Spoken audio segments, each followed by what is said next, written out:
बोले वृंदावन बिहारी लाल की जय। सद्गुरुदेव भगवान की जय। ध्येयं सदा परिभवग्नम् अभीष्टदोहं तीर्थास्पदं शिवविरञ्चिनुतं शरण्यं प्रत्यार्तिहं प्रणतपालभवाब्धिभूतं वन्दे महापुरुषते चरणारविन्दम्। त्यक्त्वा सुदुस्त्यज सुरेक्षितराज्यलक्ष्मी धर्मिष्ठ आर्यवचसा यदगादरण्यं मायामृगं दैतीप्सितमन्वधावत् वन्दे महापुरुषते चरणारविन्दं। गुरुर्ब्रह्मा गुरुर्विष्णु गुरुर्देवो महेश्वरः गुरुर्साक्षात् परब्रह्म तस्मै श्रीगुरुवे नमः। नारायणं नमस्कृत्य नरं चैव नरोत्तमं देवीं सरस्वतीं व्यासं ततो जयमुदीरयेत्। भक्ति भक्त भगवंत गुरु चतुर्नाम बपुए इनके पगवंदन किए नासत विघ्न अनेक। रामं रामानुजं सीतां भरतं भरतानुजं सुग्रीवं वायुसूनं च प्रणमामि पुनः पुनः। मनोजवं मारुततुल्यवेगं जितेन्द्रियं बुद्धिमतां वरिष्ठमं वातात्मजं वानरयूथमुख्यं श्रीरामदूतं शरणं प्रपद्ये।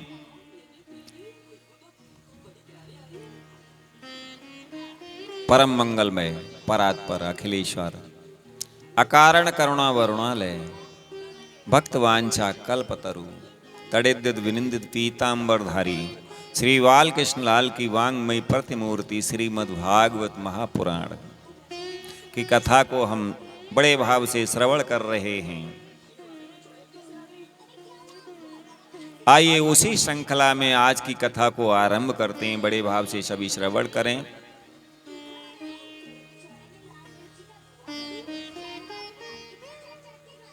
कल की कथा में आपने श्रवण किया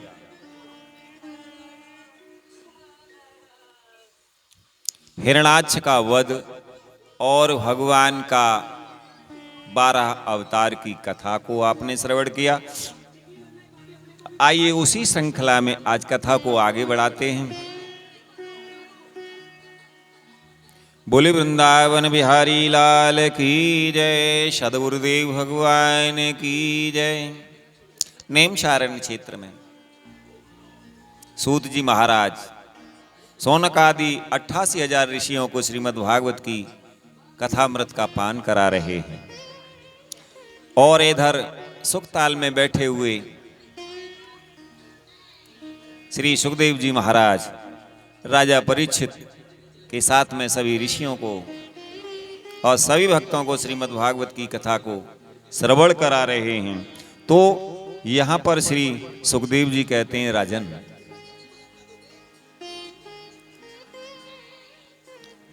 निशम्य कौसार विडोप वर्णिताम हरेह कथा कारण सूकरात्मनः पुनः स पप्रच्छ तमुदितांजलिर्न चाति तृप्तो विदुरो धृत व्रतः। हे राजन, प्रयोजनवश सूकर वने श्री हरि की कथा को मैत्रेय जी के मुख से सुनकर भी भक्ति व्रतधारी विदुर जी की पूर्ण तृप्ति नहीं हुई। अतः उन्होंने हाथ जोड़कर फिर पूछा। विदुर जी ने कहा, मुनिवर, हमने यह बात आपके मुख से अभी अभी सुनी है कि आदि दैत्य हिरणाक्ष को भगवान यज्ञ मूर्ति ने ही मारा था। हे ब्राह्मण, जिस समय भगवान लीला से ही अपनी दाढ़ों पर रख करके पृथ्वी को जल से निकाल रहे थे, उस समय उनसे दैत्यराज हिरणाक्ष की मुठभेड़ किस कारण हुई? तो श्री मैत्रेय जी कहते हैं, हे विदुर जी, तुम्हारा प्रश्न बड़ा सुंदर है, क्योंकि तुम श्री हरि की अवतार कथा के विषय में ही पूछ रहे हो, जो मनुष्यों के मृत्यु पास का छेदन करने वाली है। यानी यम के पासों को जो काट देती है, वो कथा है भगवान की कथा, श्रीमद् भागवत की कथा, श्री राम कथा। तो मैत्रेय जी कहते हैं कि विदुर जी, तुम्हारा प्रश्न बड़ा ही सुंदर है, क्योंकि तुम श्री हरि की अवतार कथा के विषय में ही पूछ रहे हो, जो मनुष्यों के मृत्यु पास का छेदन करने वाली। देखो, उत्तानपाद का पुत्र ध्रुव बालकपन में श्री नारद जी की सुनाई हुई हरि कथा के प्रभाव से ही मृत्यु के सिर पर पैर रखकर भगवान के परम पद पर आरूढ़ हो गया था। पूर्व काल में एक बार इसी 12 भगवान और हिरण्याक्ष के युद्ध के विषय में देवताओं के प्रश्न करने पर देवदेव श्री ब्रह्मा जी ने उन्हें यह इतिहास सुनाया था, और उसी के परंपरा से मैंने सुना है। श्री मैत्रेय जी कहते हैं, हे विदुर जी, एक बार दक्ष की पुत्री दिति ने पुत्र प्राप्ति की इच्छा से कामातुर होकर सायं काल के समय ही अपने पति मरीच नंदन कश्यप जी से प्रार्थना की। उस समय कश्यप जी खीर की आहुतियों द्वारा अग्नि जिह्व भगवान यज्ञपति की आराधना करके सूर्यास्त का समय जान अग्निशाला में ध्यानस्थ होकर के बैठे थे। श्री मैत्रेय जी कहते हैं, हे विदुर जी, तो दिति ने कहा, हे विद्वन, दिति ने कश्यप जी से कहा कि हे विद्वन, मतवाला हाथी जैसे केले के वृक्ष को मसल डालता है, उसी प्रकार यह प्रसिद्ध धनुर्धर कामदेव मुझ अबला पर जोर जता करके आपके लिए मुझे बेचैन कर रहा है। अपनी पुत्रवती सौतों की सुख समृद्धि को देख करके मैं ईर्ष्या की आग से जली जाती हूं। अतः आप मुझ पर कृपा कीजिए, आपका कल्याण हो।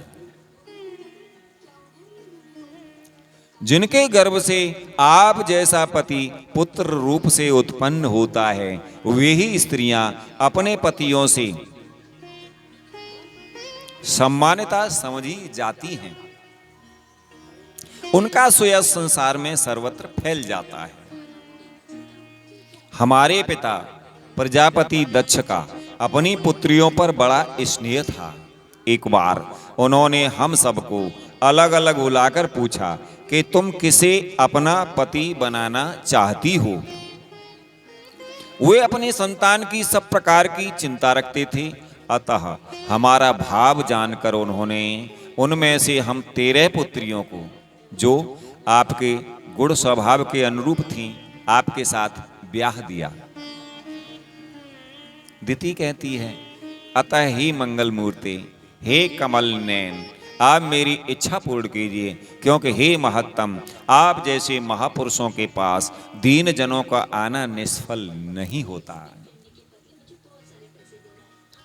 मैत्रेय जी कहते हैं कि हे विदुर जी, दिति कामदेव के वेग से अत्यंत बेचैन और बेवश हो रही थी। उसने इसी प्रकार बहुत सी बातें बनाते हुए दीन होकर कश्यप जी से प्रार्थना की। तब उन्होंने उसे सुमधुर वाणी से समझाते हुए कहा, हे वीरू, तुम्हारी इच्छा के अनुसार मैं अभी अभी तुम्हारा प्रिय अवश्य करूंगा। भला जिसके द्वारा अर्थ धर्म और काम तीनों की सिद्धि होती है, अपनी ऐसी पत्नी की कामना कौन पूर्ण नहीं करेगा। जिस प्रकार जहाज पर चढ़कर के मनुष्य महासागर को पार कर लेता है, उसी प्रकार गृहस्थ आश्रमी दूसरे आश्रमों को आश्रय देता हुआ अपने आश्रम द्वारा स्वयं भी दुख समुद्र के पार हो जाता है। कश्यप जी कहने लगे, हे मानिनी, स्त्री को तो त्रिविध पुरुषार्थ की कामना वाले पुरुष का आधा अंग कहाँ है। उस पर अपनी गृहस्थी का आभार डालकर पुरुष निश्चिंत होकर के विचरता है। इंद्रिय रूप शत्रु अन्य आश्रम वालों के लिए अत्यंत दुर्जय हैं, किंतु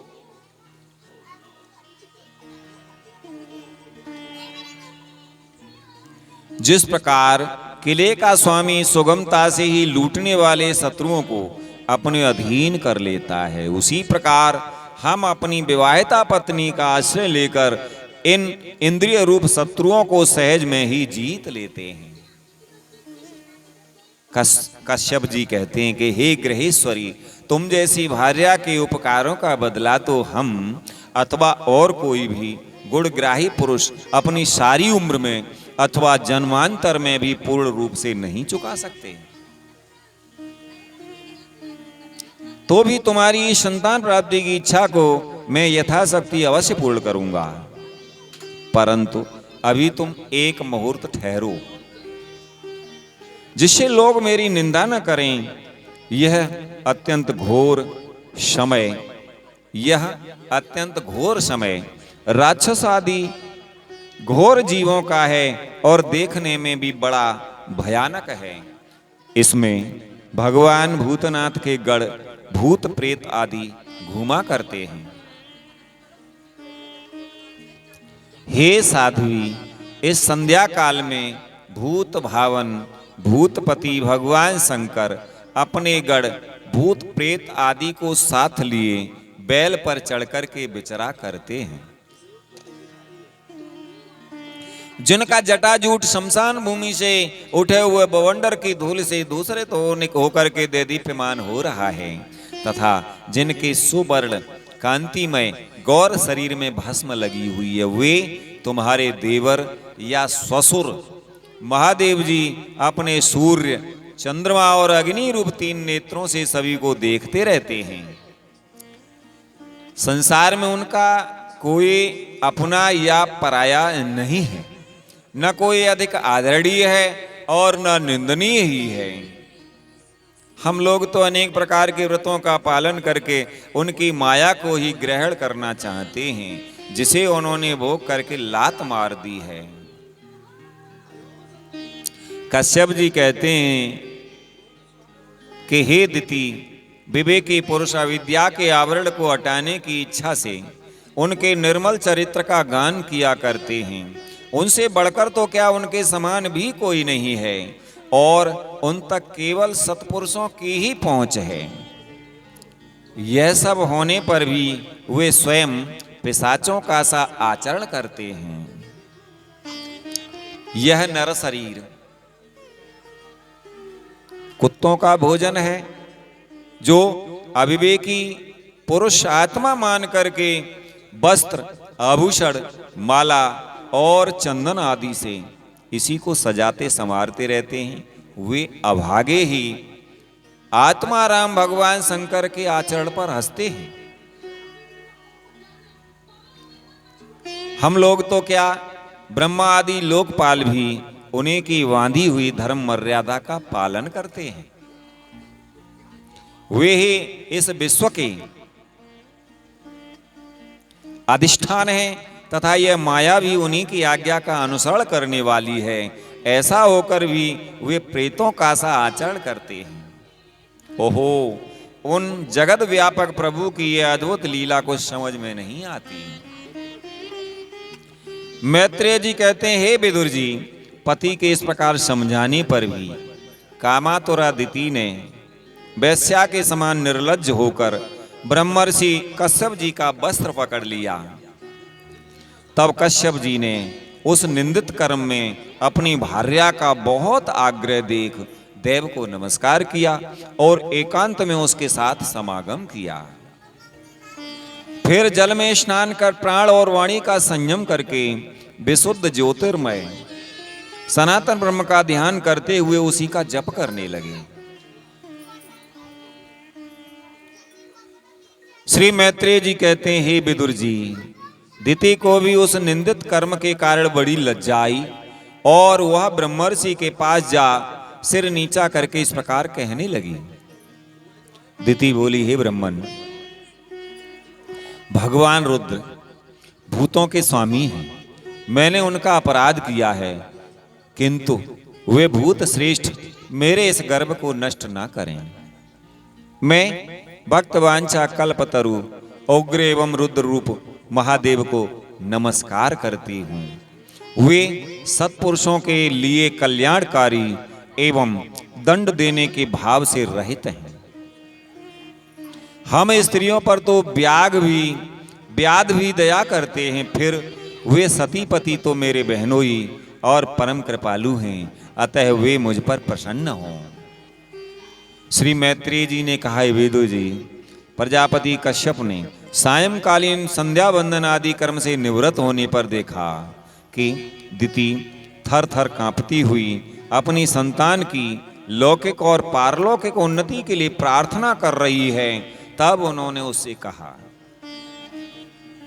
कश्यप जी ने कहा, तुम्हारा चित्त काम वासना से मलिन था, वह समय भी ठीक नहीं था और तुमने मेरी बात भी नहीं मानी तथा देवताओं की भी अवहेलना की। हे अमंगलमयी चंडी, तुम्हारी कोख से दो बड़े ही अमंगलमय और अधम पुत्र उत्पन्न होंगे। वे बार बार संपूर्ण लोक और लोकपालों को अपने अत्याचारों से रुलाएंगे। जब उनके हाथ से बहुत से निरपराध और दीन प्राणी मारे जाने लगेंगे, स्त्रियों पर अत्याचार होने लगेंगे और महात्माओं को क्षुब्ध किया जाने लगेगा, उस समय संपूर्ण लोकों की रक्षा करने वाले श्री जगदीश्वर कुपित होकर के अवतार लेंगे और इंद्र जैसे पर्वतों का दमन करता है उसी प्रकार उनका वध करेंगे। दिति ने कहा, हे प्रभु, यही मैं भी चाहती हूं कि यदि मेरे पुत्रों का वध हो तो वह साक्षात भगवान चक्रपाणि के हाथों से हो। कुपित ब्राह्मणों के शाप आदि से ना हो। जो जीव ब्राह्मणों के शाप से दग्ध अथवा प्राणियों को भय देने वाला होता है, वह किसी भी योनि में जाए उस पर नारकी जीव भी दया नहीं करते।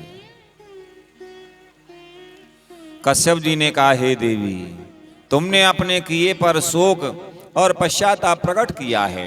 तुम्हें शीघ्र ही उचित अनुचित का विचार भी हो गया तथा भगवान विष्णु, शिव और मेरे प्रति भी तुम्हारा बहुत आदर जान पड़ता है। इसलिए तुम्हारे एक पुत्र के 4 पुत्रों में से एक ऐसा होगा जिसका सत्पुरुष भी मान करेंगे और जिसके पवित्र यश को भक्तजन भगवान के गुणों के साथ गाएंगे।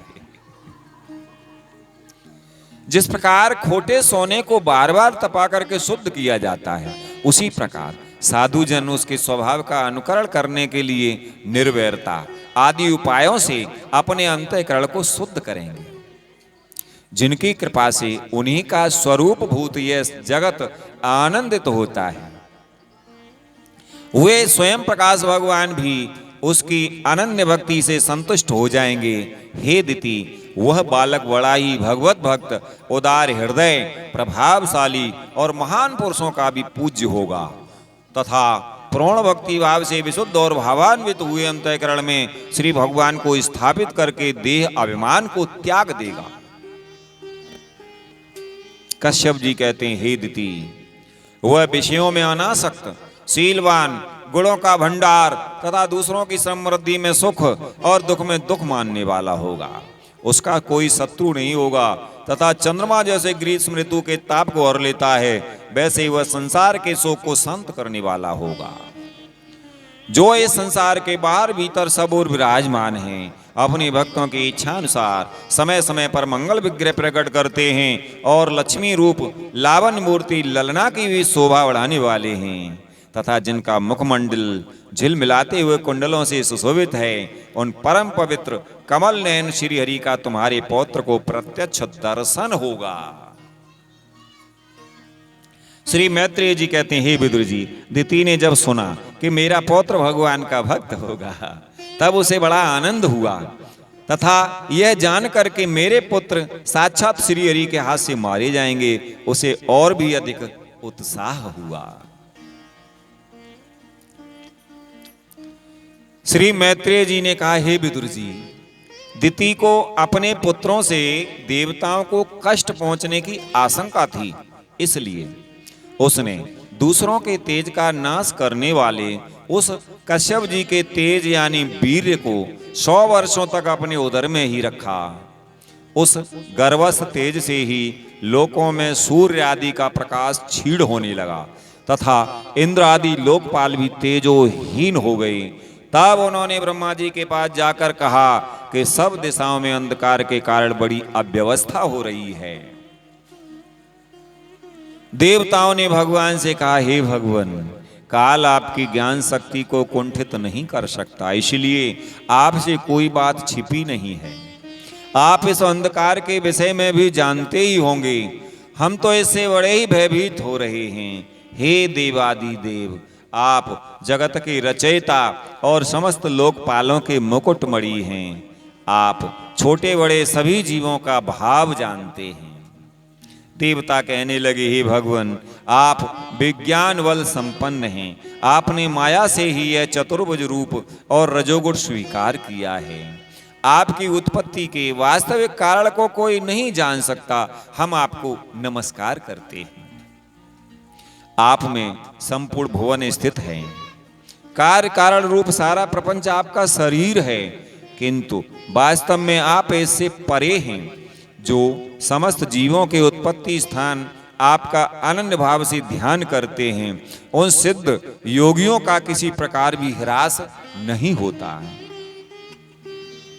क्योंकि वे आपके कृपा कटाक्ष से कृतकृत्य हो जाते हैं तथा प्राण, इंद्रिय और मन को जीत लेने के कारण उनका योग भी परिपक्व हो जाता है। रस्सी से बंधे हुए बैलों की भांति आपकी वेदवाणी से जकड़ी हुई सारी प्रजा आपकी अधीनता में नियम पूर्वक कर्म अनुष्ठान करके आपको बलि समर्पित करती है। आप सबके नियंता मुख्य प्राण हैं। हम आपको नमस्कार करते हैं। देवताओं ने कहा, हे भुवन, इस अंधकार के कारण दिन रात का विभाग अस्पष्ट हो जाने से लोगों के सारे कर्म लुप्त होते जा रहे हैं, जिससे वे दुखी हो रहे हैं। उनका कल्याण कीजिए और हम शरणागतों की ओर अपनी अपार दया दृष्टि से निहारिए। देवताओं ने कहा, हे देव, आग जिस प्रकार ईंधन में पड़ करके बढ़ती रहती है, उसी प्रकार कश्यप जी के वीर से स्थापित हुआ यह दिति का गर्भ सारी दिशाओं को अंधकारमय करता हुआ क्रमशः बढ़ रहा है। श्री मैत्रेय जी कहते हैं, हे महाबाहो, देवताओं की प्रार्थना सुनकर भगवान ब्रह्मा जी हंसे और उन्हें अपनी मधुर वाणी से आनंदित करते हुए कहने लगे,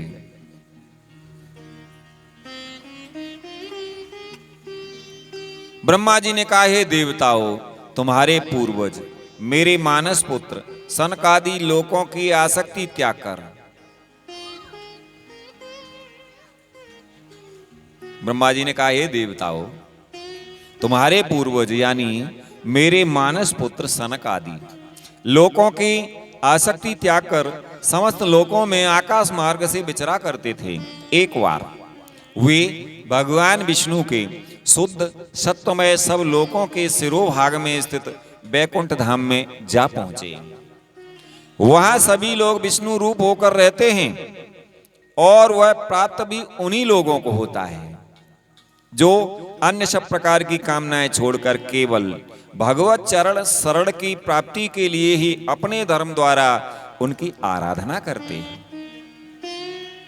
वहां वेदांत प्रतिपाद्य धर्म मूर्ति श्री आदि नारायण हम अपने भक्तों को सुख देने के लिए शुद्ध सत्वमय स्वरूप धारण कर हर समय विराजमान रहते हैं। उस लोक में नेह श्रेयस नाम का एक वन है जो मूर्तिमान कैवल्य शाही जान पड़ता है। वह सब प्रकार की कामनाओं को पूर्ण करने वाले वृक्षों से सुशोभित है, जो स्वयं हर समय 6 ऋतुओं की शोभा से संपन्न रहते हैं। ब्रह्मा जी ने कहा, हे देवताओं, वहां विमानचारी गंधर्वगण अपनी प्रियाओं के सहित अपने प्रभु की पवित्र लीलाओं का गान करते रहते हैं, जो लोगों की संपूर्ण पाप राशि को भस्म कर देने वाली है।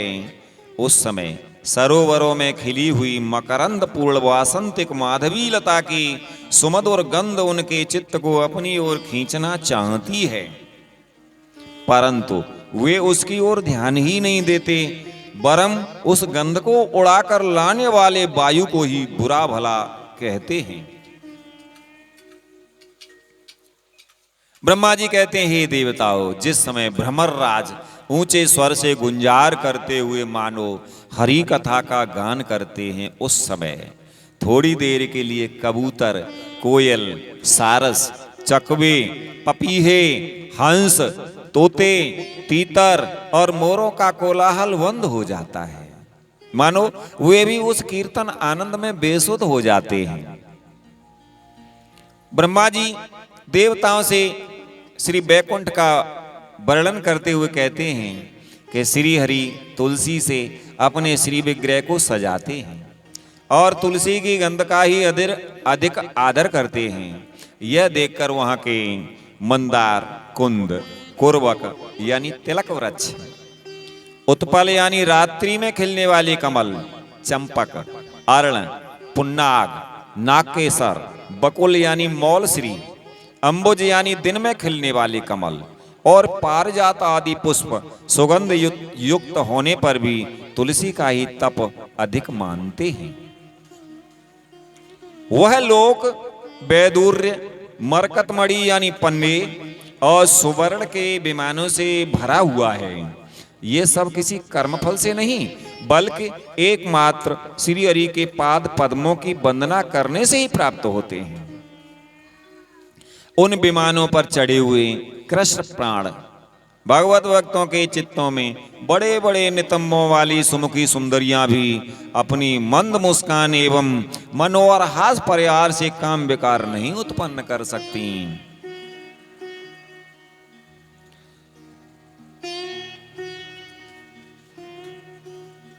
परम सौंदर्यशालिनी लक्ष्मी जी, जिनकी कृपा प्राप्त करने के लिए देवगण भी यत्नशील रहते हैं, श्री हरि के भवन में चंचलता रूप दोष को त्याग कर रहती हैं।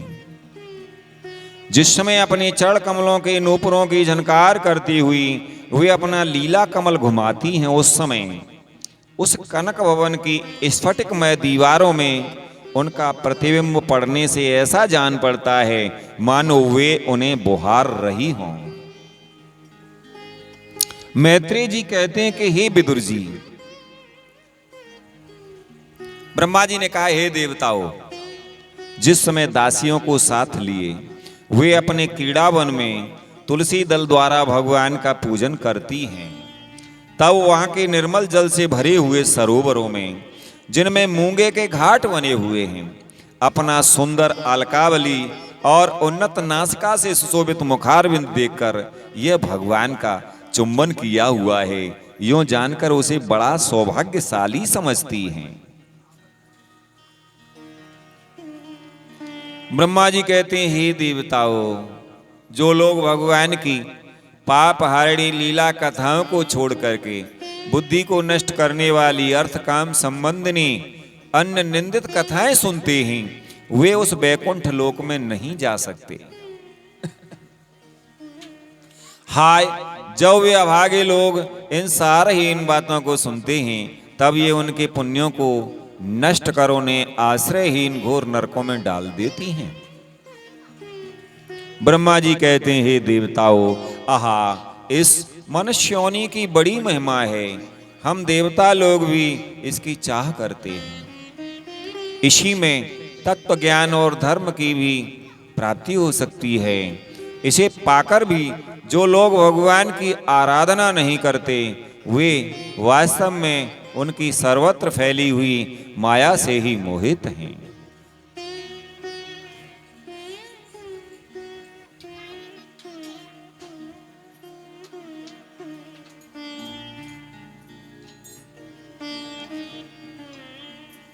देवादिदेव श्री हरि का चिंतन करते रहने के कारण, जिनसे यमराज भी दूर रहते हैं, आपस में प्रभु के स्वयं की चर्चा चलने पर अनुराग जन्य विवलतावश जिनके नेत्रों से अविरल अश्रुधारा बहने लगती है तथा शरीर में रोमांच हो जाता है, और जिनके से शील स्वभाव की हम लोग भी इच्छा करते हैं, वे परम भागवत ही हमारे लोकों से ऊपर उस बैकुंठ धाम में जाते हैं।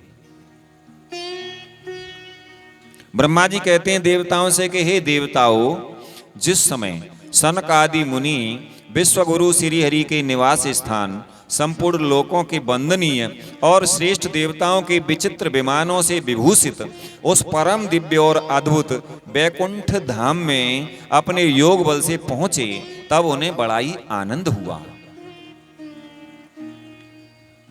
भगवत दर्शन की लालसा से अन्य दर्शनीय सामग्री की उपेक्षा करते हुए बैकुंठ धाम की 6 ड्योढ़ियां पार करके जब वे 7वीं पर पहुंचे, तब वहां उन्हें हाथ में गदा लिए 2 समान आयु वाले देव श्रेष्ठ दिखलाई दिए, जो बाजूबंद, कुंडल और किरीट आदि अनेकों अमूल्य आभूषणों से अलंकृत थे। उनकी 4 श्यामल भुजाओं के बीच में मतवाले मधुकरों से गुंजायमान वनमाला सुशोभित थी तथा बाकी भौएं फड़कते हुए नासिकारंध्र और अरुण नैनों के कारण उनके चेहरे पर कुछ क्षोभ से चिन्ह दिखाई दे रहे थे।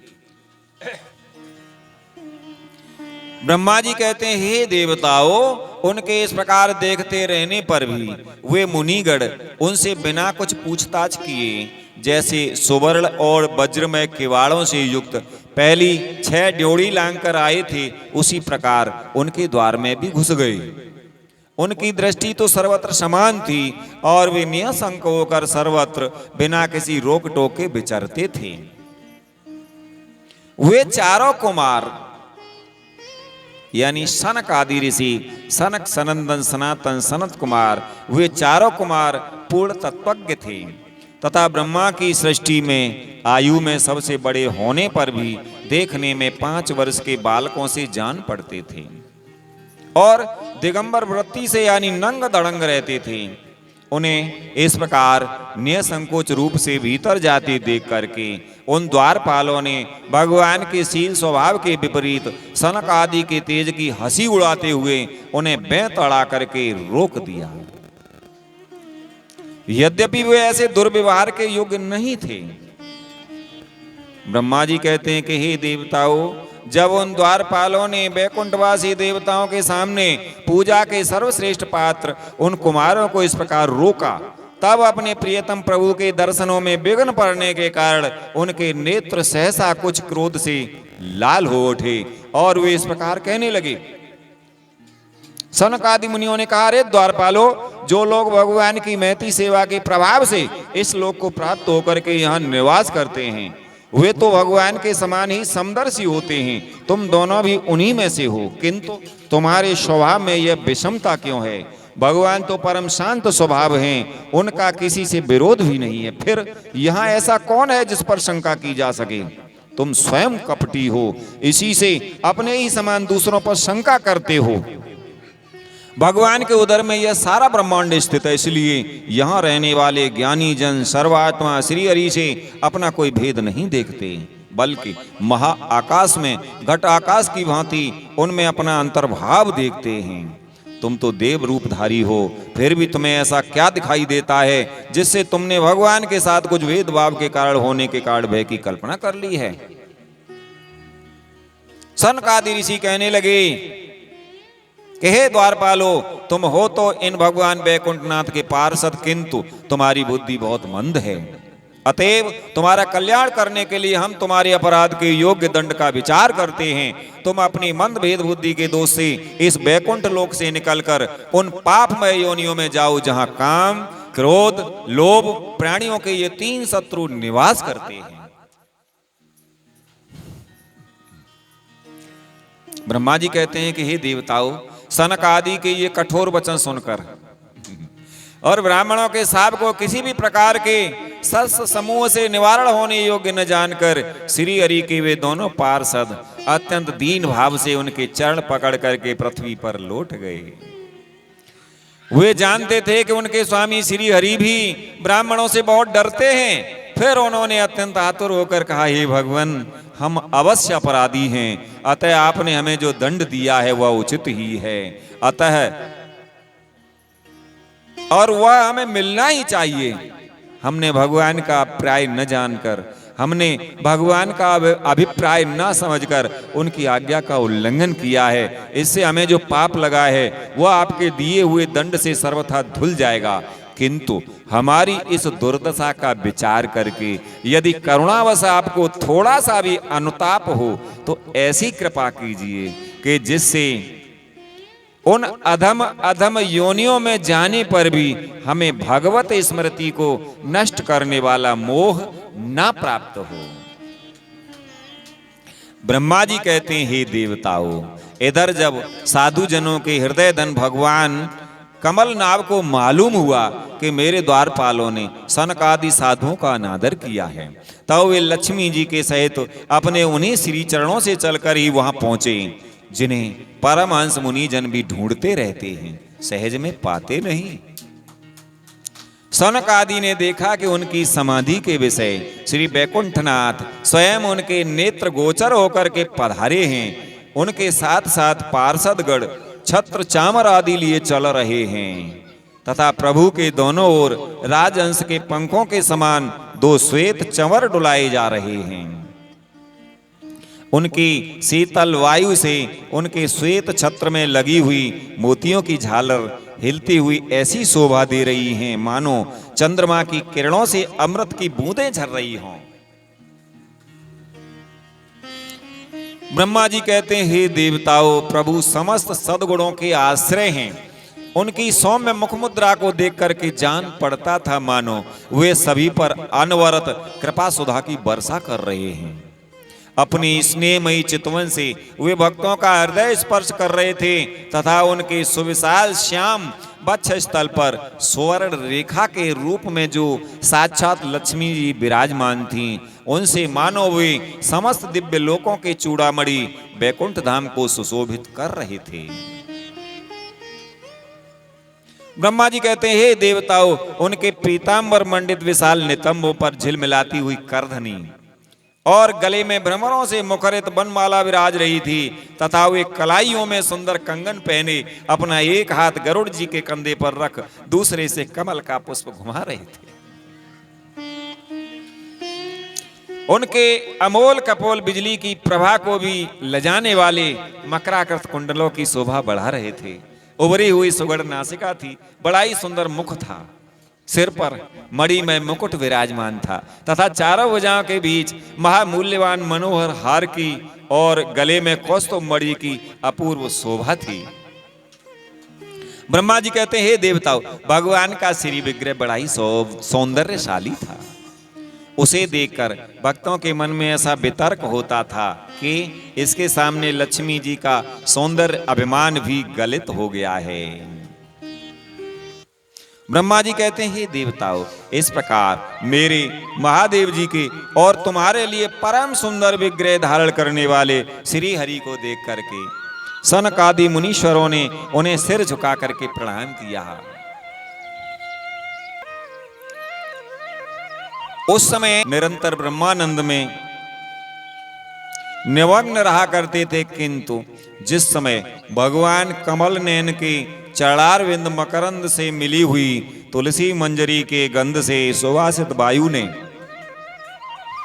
नासिका रंध्रों के द्वारा उनके अंतःकरण में प्रवेश किया, उस समय वे अपने शरीर को संभाल नहीं सके और उस दिव्य गंध ने उनके मन में भी खलबली पैदा कर दी।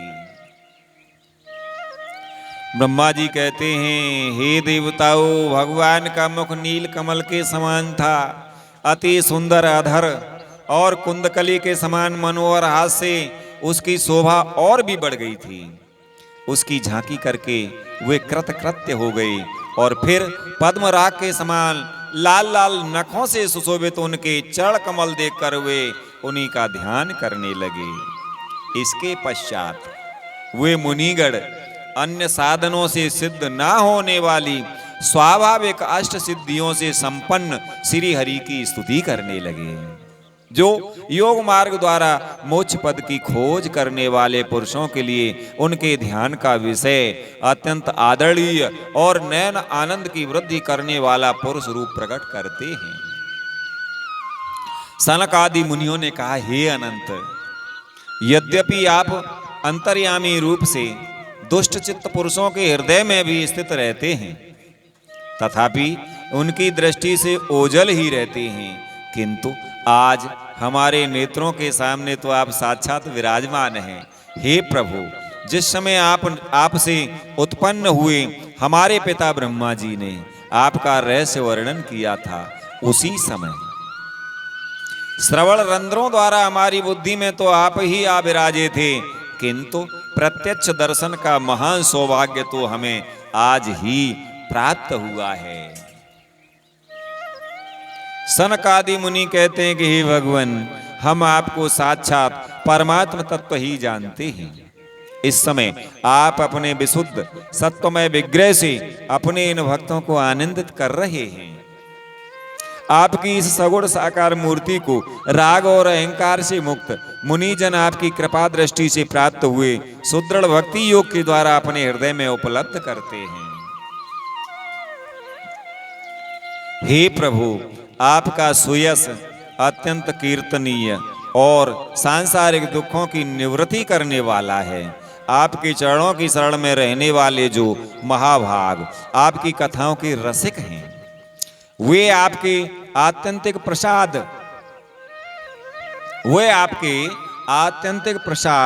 मोक्ष पद को भी कुछ नहीं गिनते। फिर जिन्हें आपकी जरासी टेढ़ी भौएं ही भयभीत कर देती हैं, उन इंद्रपद आदि अन्य भोगों के विषय में तो कहना ही क्या है। सनकादि कहते हैं, हे भगवान, यदि हमारा चित्त भौरे की तरह आपके चरण कमलों में ही रमण करता रहे, हमारी वाणी तुलसी के समान आपके चरण संबंध से ही सुशोभित हो और हमारे कान आपकी स्वयं सुधा से परिपूर्ण रहें, तो अपने पापों के कारण भले ही हमारा जन्म नरक आदि योनियों में हो जाए, इसकी हमें कोई चिंता नहीं। कामं भव स्व ब्रजनेर निर येसु नहस्ताश्चेतो अवि अलिवद्यपि नुते पदयो रमेत वाचस नस तुलसी वद्यदि ते अंग्र शोभा पूर्येत ते गुण गणेर यदि कड़ रंध्रः। हे विपुल कीर्ति प्रभु, आपने हमारे सामने जो यह मनोहर रूप प्रकट किया है, उससे हमारे नेत्रों को बड़ा ही सुख मिला है। विषय आसक्त अजितेंद्रिय पुरुषों के लिए इसका दृष्टि गोचर होना अत्यंत कठिन है। आप साक्षात भगवान हैं और इस प्रकार स्पष्टतया हमारे नेत्रों के सामने प्रकट हुए हैं। हम आपको प्रणाम करते हैं। श्री ब्रह्मा जी ने कहा, ये देवगण, जब योगनिष्ठ सनकादि मुनियों ने इस प्रकार स्तुति की, तब वैकुंठ निवास श्री हरि ने उनकी प्रशंसा करते हुए यह कहा। श्री भगवान ने कहा, हे मुनिगण, ये जय विजय मेरे पार्षद हैं। इन्होंने मेरी कुछ भी परवाह ना करके आपका बहुत बड़ा अपराध किया है। आप लोग भी मेरे अनुगत भक्त हैं, अतः इस प्रकार मेरी ही अवज्ञा करने के कारण आपने इन्हें जो दंड दिया है वह मुझे भी अभिमत है। ब्राह्मण मेरे परम आराध्य हैं। मेरे अनुचरों के द्वारा आप लोगों का जो तिरस्कार हुआ है उसे मैं अपना ही किया हुआ मानता हूं। इसलिए मैं आप लोगों से प्रसन्नता की भिक्षा मांगता हूं। सेवकों के अपराध करने पर संसार उनके स्वामी का ही नाम लेता है। वह अपयश उसकी कीर्ति को इस प्रकार दूषित कर देता है जैसे त्वचा को चर्म रोग कर देता है। श्री भगवान कहने लगे, हे मुनिगण, मेरी निर्मल सुयस सुधा में गोता लगाने से चांडाल पर्यंत सारा जगत तुरंत पवित्र हो जाता है। इसलिए मैं विकुंठ कहलाता हूं, किंतु यह पवित्र कीर्ति मुझे आप लोगों से ही प्राप्त हुई है। इसलिए जो कोई आपके विरुद्ध आचरण करेगा वह मेरी भुजाई क्यों न हो, मैं उसे तुरंत काट डालूंगा। आप लोगों की सेवा करने से ही मेरी चरण रज को ऐसी पवित्रता प्राप्त हुई है कि वह सारे पापों को तत्काल नष्ट कर देती है। और मुझे ऐसा सुंदर स्वभाव मिला है कि मेरे उदासीन रहने पर भी लक्ष्मी जी मुझे एक क्षण के लिए भी नहीं छोड़ती। यद्यपि इन्हीं की लेश मात्र कृपा कटाक्ष के लिए अन्य ब्रह्मा आदि देवता नाना प्रकार के नियमों एवं व्रतों का पालन करते हैं, जो अपने संपूर्ण कर्म फल मुझे अर्पण कर सदा संतुष्ट रहते हैं। वे निष्काम ब्राह्मण ग्रास ग्रास पर तृप्त होते हुए घी से तरह तरह के पकवानों का जब भोजन करते हैं, तब उनके मुख से मैं जैसा तृप्त होता हूँ, वैसा यज्ञ में अग्नि रूप मुख से यजमान की दी हुई आहुतियों को ग्रहण करके नहीं होता। योग माया का अखंड और असीम ऐश्वर्य मेरे अधीन है, तथा मेरी चरणोदक रूपिणी गंगा जी चंद्रमा को मस्तक पर धारण करने परमेश्वर होकर भी मैं जिनकी पवित्र चरण रज को अपने मुकुट पर धारण करता हूं, उन ब्राह्मणों के कर्म को कौन नहीं सहन करेगा। ब्राह्मण, दूध देने वाली गायें और अनाथ प्राणी ये मेरे ही शरीर हैं। पापों के द्वारा विवेक दृष्टि नष्ट हो जाने के कारण जो लोग इन्हें मुझसे भिन्न समझते हैं, उन्हें मेरे द्वारा नियुक्त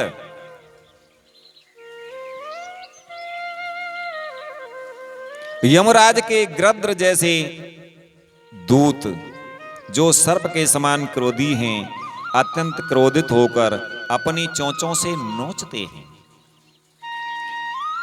ब्राह्मण तिरस्कार पूर्वक कटु भाषण भी करे, तो भी जो उसमें मेरी भावना करके प्रसन्न चित्त से तथा अमृत भरी मुस्कान से युक्त मुख कमल से उसका आदर करते हैं, तथा जैसे रूठे हुए पिता को पुत्र और आप लोगों को मैं मनाता हूं, उसी प्रकार जो प्रेम पूर्ण वचनों से प्रार्थना करते हुए उन्हें शांत करते हैं, वे मुझे अपने वश में कर लेते हैं।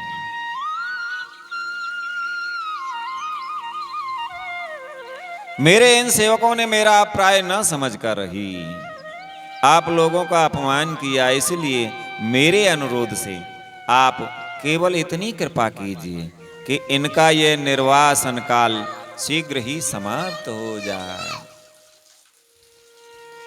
ये अपने अपराध के अनुरूप अधम गति को भोग कर शीघ्र ही मेरे पास लौट आए। श्री ब्रह्मा जी कहते हैं, हे देवताओं, सनक आदि मुनि क्रोध रूप सर्प से डसे हुए थे, तो भी उनका चित्त अंतःकरण को प्रकाशित करने वाली भगवान की मंत्रमयी सुमधुर वाणी सुनते सुनते तृप्त नहीं हुआ। भगवान की उक्ति बड़ी ही मनोहर और थोड़े अक्षरों वाली थी, किंतु वह इतनी अर्थपूर्ण, सारयुक्त, दुर्विज्ञेय और गंभीर थी कि बहुत ध्यान देकर सुनने और विचार करने पर भी वे यह नहीं जान सके कि भगवान क्या करना चाहते हैं। ब्रह्मा जी कहते हैं कि हे देवताओं, भगवान की इस अद्भुत उदारता को देखकर वे बड़े आनंदित हुए और उनका अंग अंग पुलकित हो गया।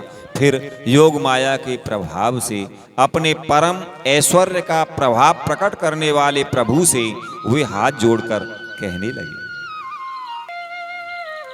मुनियों ने कहा, हे स्वयं प्रकाश भगवान, आप सर्वेश्वर होकर भी जो यह कह रहे हैं कि यह आपने मुझ पर बड़ा अनुग्रह किया, सो इससे आपका क्या अभिप्राय है, यह हम नहीं जान सके हैं। हे प्रभु, आप ब्राह्मणों के परम हितकारी हैं। इससे लोक शिक्षा के लिए आप भले ही ऐसा माने कि ब्राह्मण मेरे आराध्य देव हैं, वस्तुतः तो ब्राह्मण तथा देवताओं के भी देवता, ब्रह्मा आदि के भी आप ही आत्मा और आराध्य देव हैं। सनातन धर्म आपसे ही उत्पन्न हुआ है। आपके अवतारों द्वारा ही समय समय पर उसकी रक्षा होती है, तथा निर्विकार स्वरूप आप ही धर्म के परम गुह्य रहस्य हैं, यह शास्त्रों का मत है। आपकी कृपा से निवृत्ति परायण योगी जन सहज में ही मृत्यु रूप संसार सागर से पार हो जाते हैं। फिर भला दूसरा कोई आप पर क्या कृपा कर सकता है। सनक आदि कहने लगे, ही भगवान, दूसरे अर्थार्थी जन जिनकी चरण रज को सर्वदा अपने मस्तक पर धारण करते हैं, वे लक्ष्मी जी निरंतर आपकी सेवा में लगी रहती हैं। सो ऐसा जान पड़ता है कि भाग्यवान भक्तजन आपके चरणों पर जो नूतन तुलसी की मालाएं अर्पण करते हैं, उन पर गुंजार करते हुए भौरों के समान वे भी आपके पाद पद्मों को ही अपना निवास स्थान बनाना चाहती हैं। किंतु अपने पवित्र चरित्रों से निरंतर सेवा में तत्पर रहने वाली उन लक्ष्मी जी का भी आप विशेष आदर नहीं कर रहे। आप तो अपने भक्तों से ही विशेष प्रेम रखते हैं। आप स्वयं ही संपूर्ण वजनीय गुणों के आश्रय हैं। क्या जहां तहां विचरते हुए ब्राह्मणों के चरणों में लगने से पवित्र हुई मार्ग की धूल और श्रीवत्स का चिन्ह आपको पवित्र कर सकते हैं? क्या इनसे आपकी शोभा बढ़ सकती है? हे भगवान, आप साक्षात धर्म स्वरूप हैं। आप सत्य आदि तीनों युगों में प्रत्यक्ष रूप से विद्यमान रहते हैं तथा ब्राह्मण और देवताओं के लिए तप, शौच और दया अपने इन तीन चरणों से इस चराचर जगत की रक्षा करते हैं। अब आप अपनी शुद्ध सत्वमयी वरदायिनी मूर्ति से हमारे धर्म विरोधी रजोगुण तमोगुण को दूर कर दीजिए। सनकादि कहते हैं, हे देव, यह ब्राह्मण कुल आपके द्वारा अवश्य रक्षणीय है। यदि साक्षात धर्म रूप होकर भी आप सुमधुर वाणी और पूजन आदि के द्वारा इस उत्तम कुल की रक्षा ना करें तो आपका निश्चित किया हुआ कल्याण मार्ग ही नष्ट हो जाए। क्योंकि लोक तो श्रेष्ठ पुरुषों के आचरण को ही प्रमाण रूप से ग्रहण करता है। शनकादि कहते हैं कि हे प्रभु, आप सत्व गुण की खान हैं और सभी जीवों का कल्याण करने के लिए उत्सुक हैं। इसी से आप अपनी शक्ति रूप राजा आदि के द्वारा धर्म के शत्रुओं का संहार करते हैं, क्योंकि वेद मार्ग का उच्छेद आपको अभीष्ट नहीं है। आप त्रिलोकीनाथ और जगत प्रतिपालक होकर भी ब्राह्मणों के प्रति इतने नम्र रहते हैं, इससे आपके तेज की कोई हानि नहीं होती। यह तो आपकी लीला मात्र है।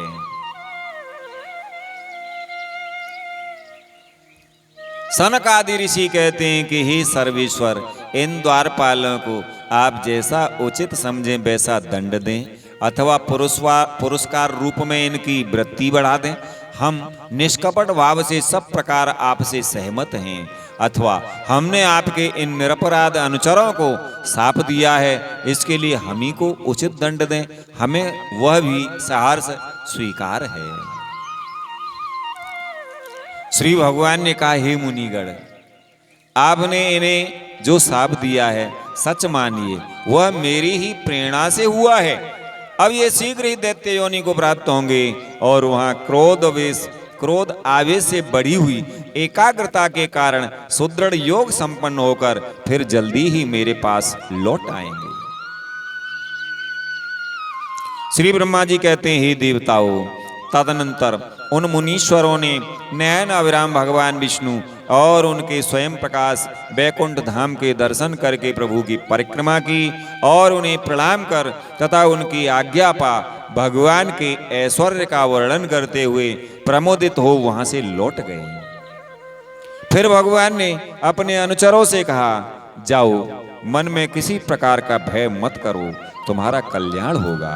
मैं सब कुछ करने में समर्थ होकर भी ब्रह्म तेज को मिटाना नहीं चाहता, क्योंकि ऐसा ही मुझे अभिमत भी है।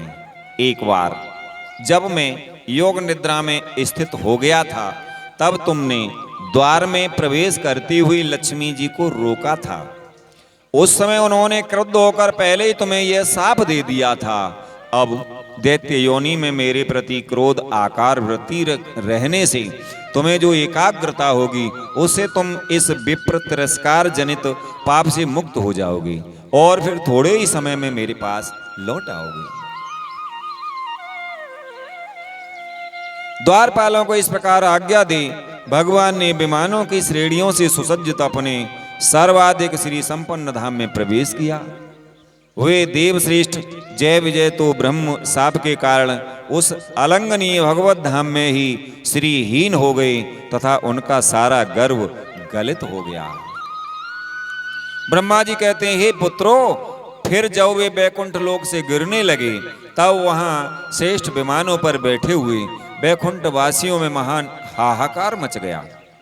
इस समय दिति के गर्भ में स्थित जो कश्यप जी का उग्र तेज है, उसमें भगवान के उन पार्षद प्रवरों ने ही प्रवेश किया है।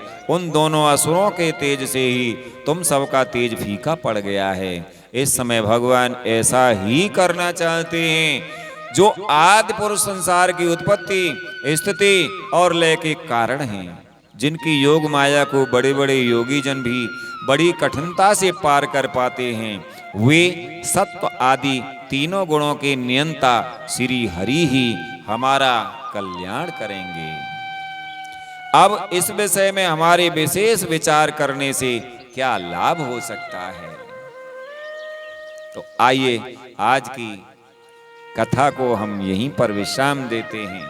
बोले वृंदावन बिहारी लाल की जय, सद्गुरुदेव भगवान की जय।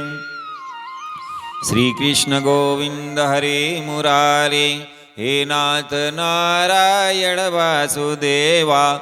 श्री कृष्ण गोविंद हरे मुरारे, हे नाथ नारायण वासुदेवा। हे नाथ नारायण वासुदेवा, हे नाथ नारायण वासुदेवा। श्री कृष्ण गोविंद हरे मुरारे, हे नाथ नारायण वासुदेवा। श्री कृष्ण गोविंद हरे मुरारे, हे नाथ नारायण वासुदेवा। श्रीमन्नारायण नारायण नारायण, श्रीमन्नारायण नारायण नारायण। भजमन्नारायण नारायण नारायण, श्रीमन्नारायण नारायण नारायण। भजमन्नारायण नारायण नारायण। बोले वृंदावन बिहारी लाल की जय, सद्गुरुदेव भगवान की जय, भक्त वत्सल भगवान की जय, भक्त और भगवान की जय। जय जय श्री राधे, जय श्री कृष्ण। आप सभी के श्री चरणों में कोटि कोटि नमन बंदन। जय जय श्री राधे, जय श्री कृष्ण।